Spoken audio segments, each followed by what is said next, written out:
You were never promised happiness. Not by nature, not by the universe, not by anything that actually controls how your life unfolds. Somewhere along the way, someone told you that life was supposed to feel good, that if you just did the right things, got the job, found the person, hit the milestone, the pain would stop. It didn't stop, and you thought something was wrong with you. Nothing is wrong with you. Over 200 years ago, a German philosopher named Arthur Schopenhauer sat down and wrote what most people are still too afraid to say out loud. Life is suffering, not sometimes, not for the unlucky, by design. And that single idea, the one that sounds like it should destroy you, might be the only thing that sets you free. To understand Schopenhauer, you need to understand one concept first. He called it the will. Not willpower, not discipline, not motivation. Something deeper and darker than all of that. The will is the blind, restless, irrational force behind everything alive. It is the hunger beneath your hunger, the wanting beneath your wanting. It does not care about your happiness. It does not care about your plans. It does not care about the life you imagined for yourself. It only cares about one thing: continuation, survival, more.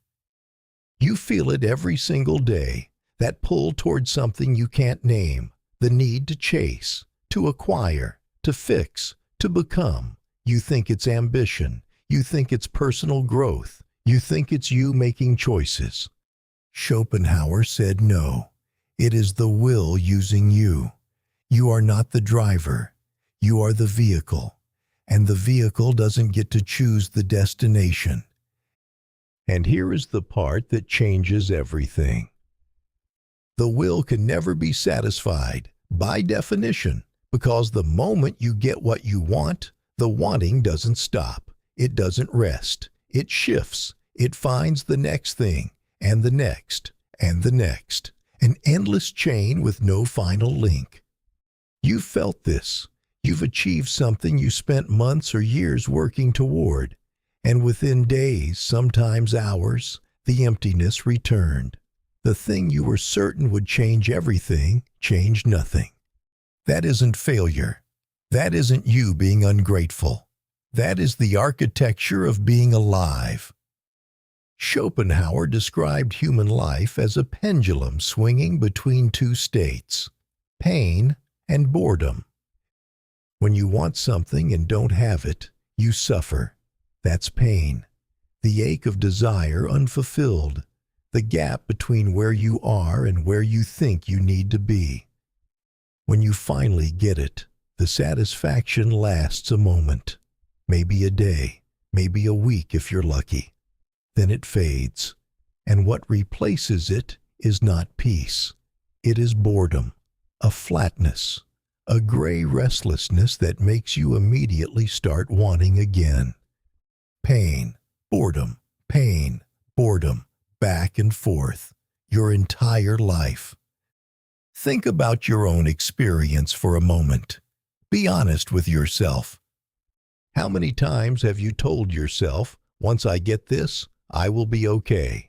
Once I reach that point, I can finally rest. Once I have enough money, enough recognition, enough love, then the ache will stop. And how many times has that rest never come? Schopenhauer wasn't being cruel by pointing this out. He was being honest. And sometimes honesty looks like cruelty when you've been living inside a lie your entire life. Here is where Schopenhauer makes his most radical claim. He argued that pleasure is not a real thing. It is not a positive state that exists on its own. Pleasure is simply the temporary removal of pain. That's it. Nothing more. Think about hunger. You eat. You feel relief. But that relief is not happiness. It is just the absence of a need that was tormenting you 5 minutes ago. The food didn't add something. It subtracted the suffering. Now apply that to everything in your life. The relief of getting a paycheck, that is just the removal of financial anxiety. The joy of a new relationship, that is just the removal of loneliness. The thrill of achievement, that is just the brief silencing of the voice that told you that you weren't enough. You are not collecting happiness. You are briefly escaping pain, and the moment the escape wears off, the pain returns wearing a different mask. This is not pessimism for the sake of being dark. This is a mirror, and most people spend their entire lives refusing to look into it. So if life is suffering by design, if the will drives us endlessly, and pleasure is just an illusion, what is the point?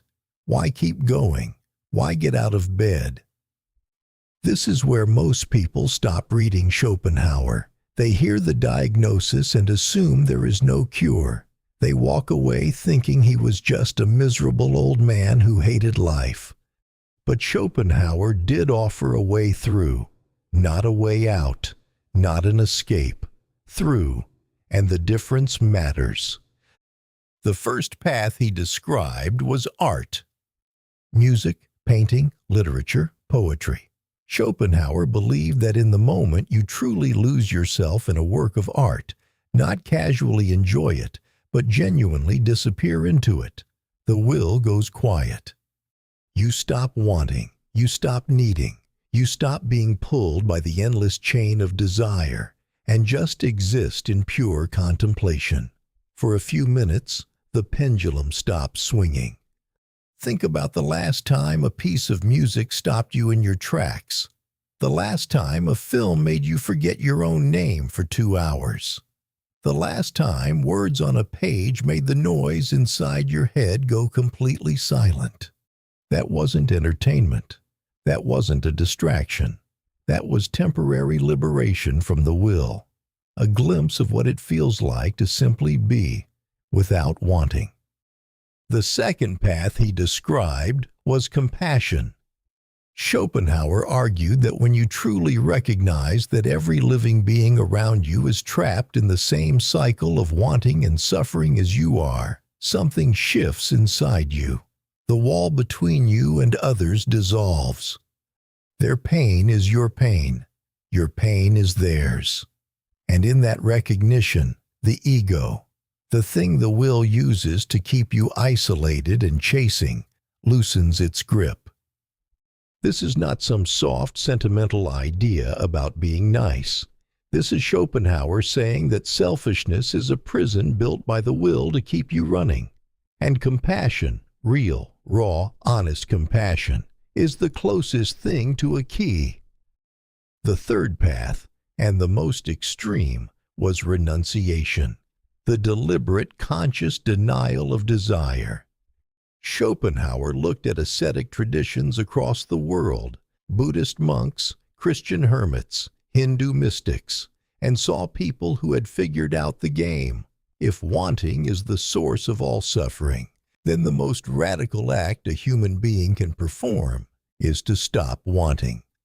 Not suppress it, not distract yourself from it with another goal, or another purchase, or another relationship. Actually let go. Release your grip on the thing that was never yours to hold. Most of us will never do this fully, and Schopenhauer knew that. But the direction matters more than the destination. Every single time you catch yourself chasing something and pause long enough to ask, do I actually want this, or is this the will pulling me? You are one step closer to freedom.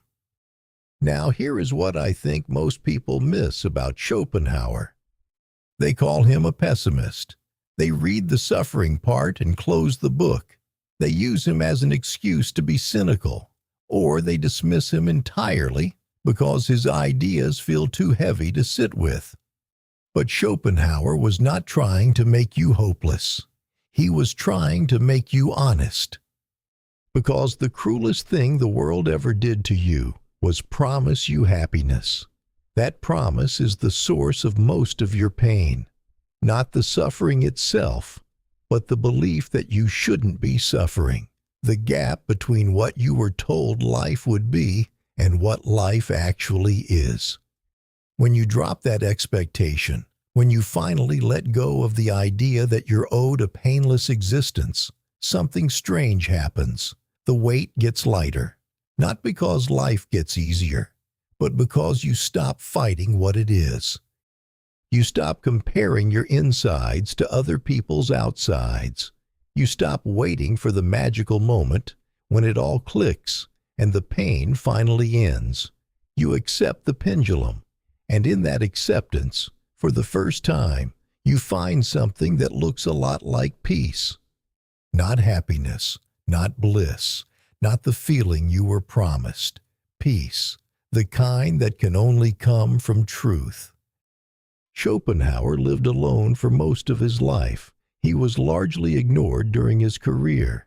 He watched lesser minds receive the recognition he believed he deserved. He was bitter at times, difficult to be around, and deeply lonely.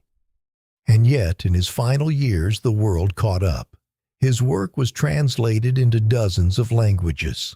His ideas spread across Europe and beyond. Students and admirers came to his door.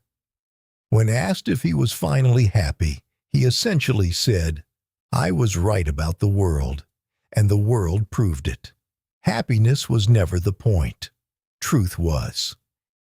If you are going through hardship right now, if you are sitting with a kind of pain that makes the future feel impossible, Schopenhauer is not here to comfort you. He is not here to tell you it gets better. He is not here to hand you a slogan for your wall. He is here to tell you the truth. The pain is real. It is not a phase. It is not a detour on the way to the good part. It is woven into the fabric of being alive. It always was. But knowing that, truly knowing it in your bones, means you can stop wasting energy wondering why it's happening to you. It's happening to everyone. It always has been. It always will be. And in that shared suffering, in that honest look at what life actually is beneath all the noise and all the promises, you will find something you didn't expect. Connection, depth, and a quiet kind of strength that optimism could never give you. This is Philochemy. We will see you in the next one.